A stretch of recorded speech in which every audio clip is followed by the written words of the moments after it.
Let's face it, Chile is an odd-looking country. There are about 19 million people who live in Chile. The country stretches for more than 2,600 miles directly north to south, which is farther than from Los Angeles to the east coast of the United States. As you can see, and you undoubtedly know this, Chile is a long, skinny country. In geography, we call this type of country an elongated state, a long, thin country. Vietnam is another one of these elongated states.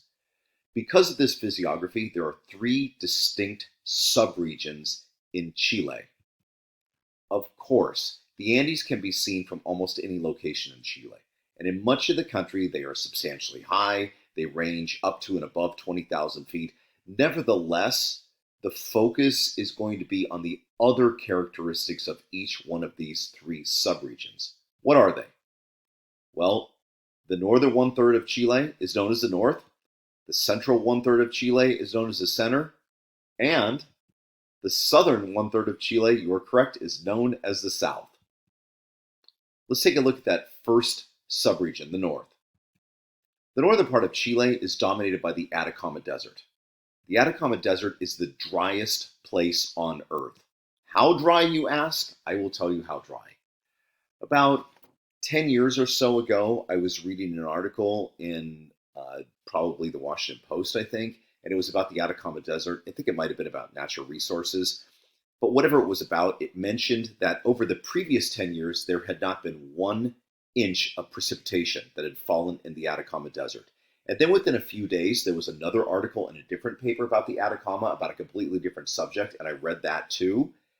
And in that article, it said that since the Spanish arrived, there had not been 1 full inch of precipitation. So whatever it is, the Atacama is an exceptionally dry place. At the same time, the northern part of Chile, where the Atacama is at, is the main natural resource area of the country. And what they have is copper. Not only does Chile have the largest known reserves of copper in the world, they are also the world's largest supplier of copper. This accounts for about 1/3 of all the copper on Earth.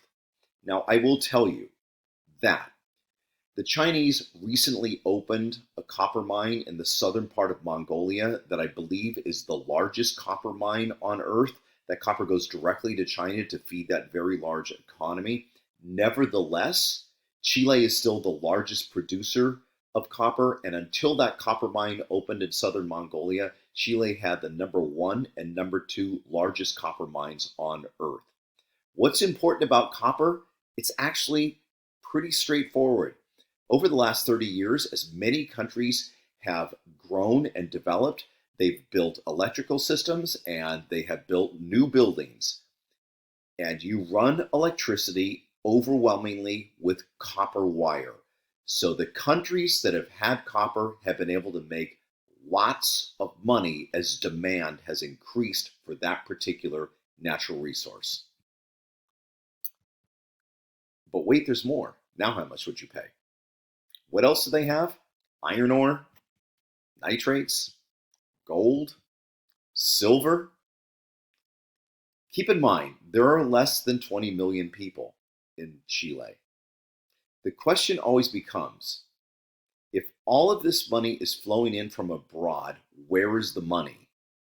Well, in Chile, it's obvious that it has been invested in the country and in the population.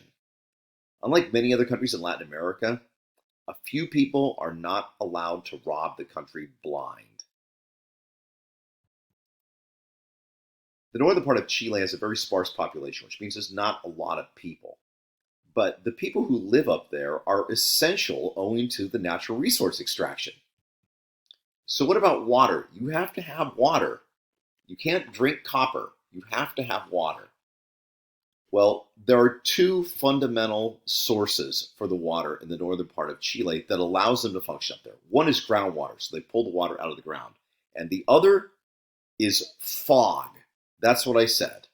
This is an area where a fog rolls in almost on a daily basis, and along the coastline in Chile, they have built these netting systems. The fog passes through the nets, and when it passes through the nets, the water condenses from the cloud onto these nets, and they are effectively milking the cloud for water.